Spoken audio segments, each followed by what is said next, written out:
Let's go ahead and talk about Etude number 2 in the snare drum audition. Since this piece is more of an orchestral or concert style in nature, we're going to make sure that we use closed rolls for all the rolls in this piece. 90 beats a minute is a little bit of a tricky tempo for rolling, and so for the loud rolls especially, I find that 16th note feel in my hands while I'm rolling is a little bit too slow to make a really smooth sounding roll. If I roll 16th notes, really difficult for me to make a smooth sounding connected roll. So I'm going to roll a little bit faster than that. I also find that a sextuplet roll is a little bit too fast actually, this speed. Or rolling. It's pretty quick. That's a little faster than I want to roll. So actually right in between quintuplet, five-lit speed in each quarter note is about right for a roll speed for a loud roll. So this speed.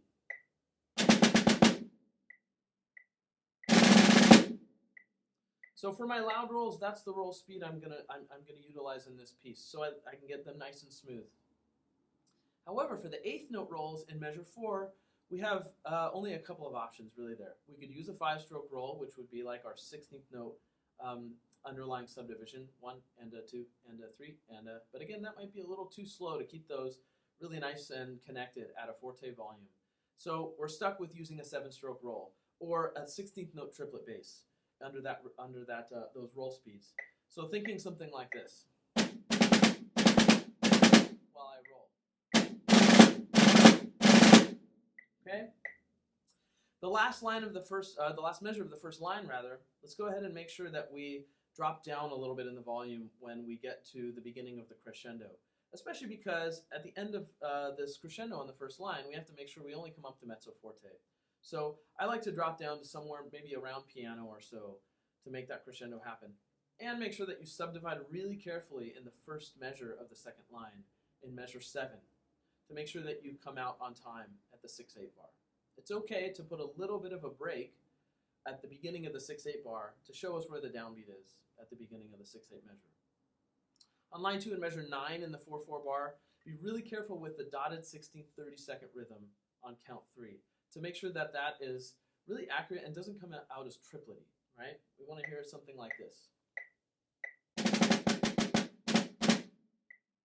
Making sure it's not a little more swung like triplets like this. So be careful with that rhythm. Keep those 32nd notes nice and tight. The only other thing I would mention is in the last roll, it's okay to slow down your roll speed as you get softer. In that 2-measure diminuendo, you might find that as you get softer, it's going to help to play your soft roll nice and evenly if you slow that hand speed down a little bit.